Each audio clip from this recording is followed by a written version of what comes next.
নবী করিম সাল্লাল্লাহু আলাইহি ওয়াসাল্লাম বলেন, কোন মানুষ যদি রাতের বেলা মা বাবাকে খুশি রেখে বিছানায় যায়, বিছানায় যাওয়ার পরে সারা রাত বিছানায় ঘুমিয়েও যদি থাকে, আল্লাহর নবী মুহাম্মদুর রাসূলুল্লাহ সাল্লাল্লাহু আলাইহি ওয়াসাল্লাম বলেন, মা বাবাকে খুশি রেখে বিছানায় যাওয়ার কারণে আল্লাহ রাব্বুল আলামিন জান্নাতের দিক থেকে তার জন্য জান্নাতের দুইটা দরজা খুলে দিয়ে রাখেন। সবাই বলি সুবহানাল্লাহ।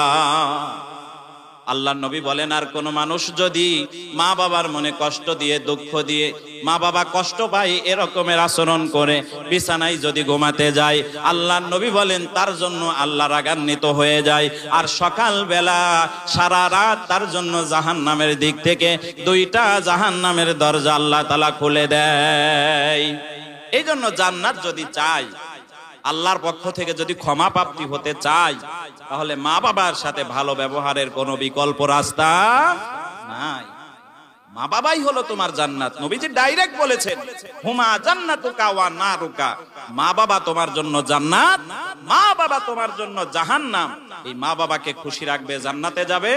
মা বাবাকে বেজার দিবে, দুঃখ দিবে, কষ্ট দিবে, তোমাকে জাহান্নামে যেতে হবে।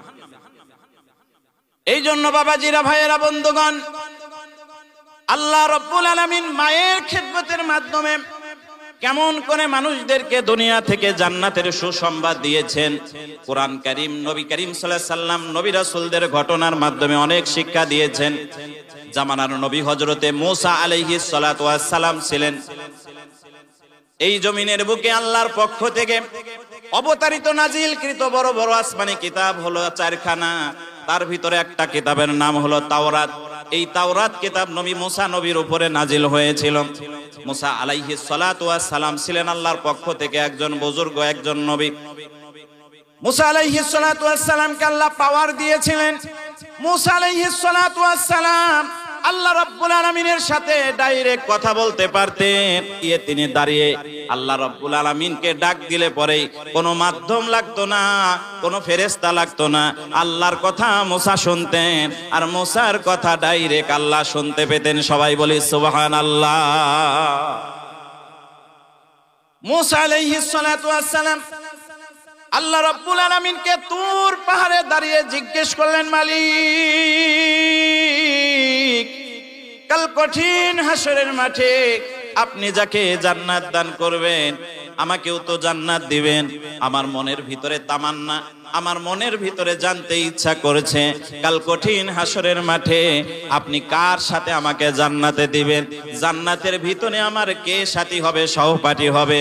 পাশাপাশি কার সিট থাকবে জান্নাতের ভিতরে? আমার পাশের জান্নাতে কে থাকবে? প্রতিবেশীর সাথে তো দুনিয়ায় একটু সম্পর্ক হলে ভালো হতো। দুনিয়ার জমিনে যদি আমার জান্নাতের সাথীকে আমি দেখতে পেতাম, তাহলে অন্তরের ভিতরে শান্তি লাগতো, তৃপ্তি লাগতো। সবাই বলি সুবহানাল্লাহ। আল্লাহ বললেন, ঠিক আছে, যদি দুনিয়ার জমিনে তুমি তোমার জান্নাতের সাথী দেখতে চাও, তাহলে তোমাকে আমি একটা ঠিকানা দিয়ে দিলাম, অমুক বাজারে চলে যাও।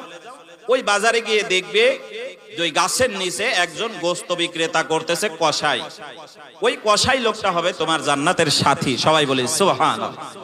মূসা নবী আশ্চর্য হয়ে গেল, আল্লাহ আমাকে এত বড় আপনি নবুয়তের খেতাব দিলেন, আমার সাথে আপনি ডাইরেক্ট কথা বলেন, তুর পাহাড়ে গিয়ে আপনার সাথে কথা বলি, আর আপনি আমাকে এই রকমের একটা কসাইয়ের সাথে জান্নাতে দিবেন।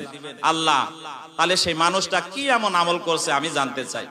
আল্লাহ বললেন, অ্যাড্রেস দিয়ে দিলাম, ঠিকানা দিয়ে দিলাম, চলে যাও, ওই বাজারে গিয়ে সেই কসাইয়ের সাথে দেখা সাক্ষাৎ করো, তারপরে তার বাড়িতে মেহমান হও, কি আমলের জন্য তাকে আমি জান্নাত দিয়েছি নিজে চোখে যায় দেখে আসো। সবাই বলি সুবহানাল্লাহ। তাহলে এইটা জানার দরকার আছে না নাই? মূসা নবীর জন্য তো জানা ফরজ হয়ে গেছে। তার চিন্তায় আর ঘুম আসে না। এবার তিনি সকালবেলা ঘুম থেকে উঠে অ্যাড্রেস নিয়ে রওনা দিলেন সেই বাজারের দিকে। মূসা আলাইহিস সালাতু ওয়াস সালাম আল্লাহর দেওয়া ঠিকানা মোতাবেক রওনা দিলেন বাজারের দিকে।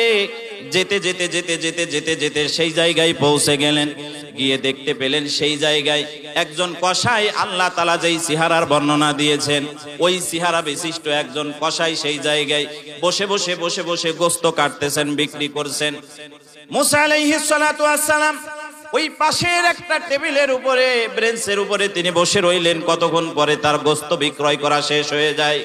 এবার নবী মুসা আলাইহিস সালাতু ওয়াস সালাম বসে থাকতে থাকতে লক্ষ্য করলেন কষার গোশত বিক্রয় করা শেষ হয়ে গেছে। এইবার মুসা আলাইহিস সালাতু ওয়াস সালাম কসাইকে সালাম দিলেন, সালাম দিয়ে বললেন, ভাই আপনার বাড়িতে আমি মেহমান হয়ে থাকতে চাই, আমি একজন বিদেশি মানুষ, আপনি যদি আমাকে অনুমতি দেন তাহলে আপনার বাড়িতে আমি মেহমানদারি কবুল করতে চাই, মেহেরবানি করে আপনার বাড়িতে আমাকে একটা দিন হলে পরেও রাখতে হবে।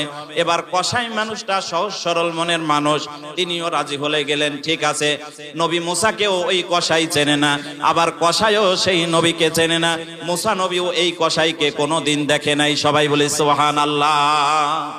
পরিচয় নাই, এক দেশের মানুষ আর এক দেশের মানুষ। তখনকার জামানায় একই টাইমে একই সময়ে শত শত নবী পৃথিবীতে অবস্থান করছেন। যেমন বর্তমানে এ মসজিদের ইমাম সাহেব এই সমাজের দায়িত্বে আছে, আর এক মসজিদের ইমাম সাহেব আর এক সমাজের দায়িত্বে আছে। কথা বলেন ঠিক কিনা? এই রকমের তখনকার জামানায় নবী রাসূলরা এই রকমের দায়িত্বে থাকতেন। তো সেই জামানায় নবী মুসাকে সে লোকটা চেনে না। নবী মুসা আলাইহিস সালাতু ওয়াস সালাম তার দাওয়াত নিলেন, সে তাকে দাওয়াত দিলেন, রওনা দিলেন বাড়ির দিকে। মুসা আলাইহিস সালাতু ওয়াস সালামের মনের ভিতরে চিন্তা, কি এমন আমল করে যেই কারণে আল্লাহ রাব্বুল আলামিন তাকে জান্নাত দান করবেন। লক্ষ্য করে তিনি তার হাঁটা চলা পর্যন্ত ফলো করতে লাগলেন। কি এমন আমল করেন, পিছনে পিছনে যাচ্ছেন, কেমন করে কথা বলেন, কেমন করে চলাফেরা করেন, ফলো করতে করতে বাড়ির দিকে রওনা দিলেন। এবার যখন বাড়িতে পৌঁছে গেলেন, বাড়িতে পৌঁছার পরে মুসা আলাইহিস সালাতু ওয়াস সালাম তিনি লক্ষ্য করলেন ওই কসাই লোকটার বাড়িতে তার স্ত্রী পর্যন্ত নাই। নিজে নিজেই তিনি সুন্দর করে রান্না বাড়া করলেন। গোস্ত কিছু নিয়ে এসেছিলেন, ওই গোস্তটা ধৌত করে সুন্দর করে রান্না করলেন। ভাত বা রুটি যাই হোক তিনি বানালেন। বানানোর পরে এবার ঘরের ভিতরে পৌঁছে গেলেন। মুসা আলাইহিস সালাতু ওয়াস সালাম এক মুহূর্ত পর্যন্ত সেই মানুষটাকে আড়াল করে না, সব সময় পিছু পিছু লেগে থাকলেন। এমন সময় মুসা আলাইহিস সালাতু ওয়াস সালাম ওই লোকটাকে ফলো করে যখন তার ঘরের ভিতরে ঢুকতে যাচ্ছেন, এমন সময় লক্ষ্য করে তাকায় দেখে ঘরের ভিতরে যে ধন্না রয়েছে, ঘরের টিনের চালের নিচে এক পাশ থেকে আর এক পাশ পর্যন্ত লাগানো বড় একটা যে ধন্না দেয়, ওই ধন্নার সাথে দোলনা সিস্টেম, কাপড় বাঁধা। ওই কাপড়ের মতো ছোট্ট বাচ্চাদেরকে যেভাবে দোলনাতে শোয়া রাখে, ওই রকমের শাড়ির ভিতরে পেঁচানো একটা বৃদ্ধা মহিলা ওই জায়গায় ওই রকমের দোলনাতে ঝোলানো হয়েছে। সবাই বলি সুবহানাল্লাহ। শিশুদেরকে যেমন আদর করা হয়, ওই কসাই লোকটা দোলনার ভিতরে ওই রকমের করে সুন্দর করে তার মা জননীকে শোয়া রেখে কাজে যায়। দেখাশোনা করার মতো কেউ নাই। কসাই লোকটা নিজেই তার মাকে সেবা যত্ন করে। তার মা জননীকে এইবার ওই জায়গায় থেকে নামায় আনলেন। নামায় আনার পরে বাড়ির ভিতরে নিয়ে গিয়ে সুন্দর করে গোসল করালেন। মুসা নবী লক্ষ্য করে তাকায় দেখতেছেন কসাই লোকটা এইবার তার মা জননীকে নামিয়ে নিয়ে এসে সুন্দর করে গোসল করালেন। পাক না পাকের যে জিনিসগুলো আছে পরিষ্কার পরিচ্ছন্ন নিজে হাতে করলেন। এইগুলো করার পরে মুসা কালিমুল্লাহ আলাইহিস সালাতু ওয়াস সালাম এইবার তিনি লক্ষ্য করে তাকায় দেখেন এইবার নিজে হাতে কাপড় পরিবর্তন করে মা জননীর মাথায়, শরীরে, অন্যান্য জায়গায় তেল মালিশ করে দিলেন।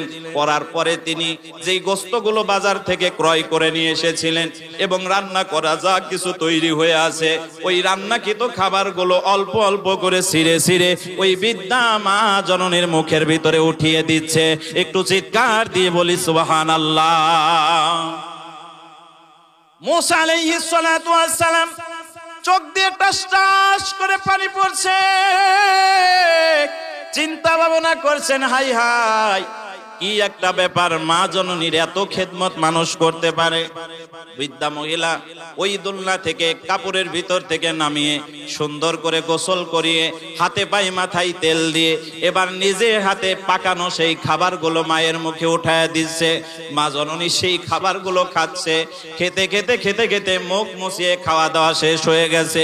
আবারও আগের জায়গায় নতুন একটা কাপড়ের ভিতরে মা জননীকে ওই আগের মতো করে ওই রকমের মুছায়া শোয়া দিলেন। সবাই বলে সুবহানাল্লাহ।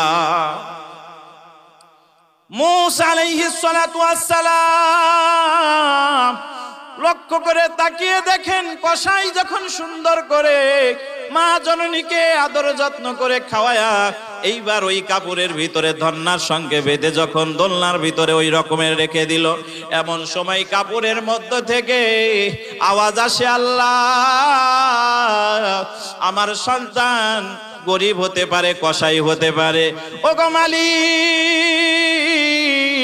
আমার কলিজার টুকরা সন্তান আমি মা জননীর যে খেদমত করেছে, আমার স্বামী নাই, আমার ছেলের বউ নাই, আমার মেয়ে নাই, দেখাশোনার কেউ নাই, আমার কলিজার টুকরা সন্তান আমাকে যেইভাবে সেবা যত্ন করেছে আমি মায়ের অন্তর পর্যন্ত ঠান্ডা হয়ে গেছে মালিক রে। দুই হাত তুলে আল্লাহর কাছে কান্দে, আল্লাহ শুনেছি এই জামানার সবচাইতে বড় নবী হলো মুসা, আল্লাহ মুসা নবীর সাথে আমার কলিজার টুকরা সন্তানকে আপনি জান্নাত দিয়ে দিবেন। সবাই বলি সুবহানাল্লাহ। মুসা আলাইহিস সালাতু ওয়াস সালাম প্রার্থনা শোনার সাথে সাথে সঙ্গে সঙ্গে জায়নামাজ ছাড়া, কাপড় ছাড়া, মলাট ছাড়া সঙ্গে সঙ্গে তিনি মাটিতে সেজদায় পড়ে গেলে আল্লাহর কাছে কেঁদে কেঁদে বলে, মালিক বুঝতে আর বাকি নাই, মা জননী যখন হাত তুলেছে আপনি তার দোয়ার বরকতেই এই কসাইকে, সামান্য কসাই হওয়ার পরেও আমি নবীর সাথে আপনি তাকে জান্নাত দিয়ে। সবাই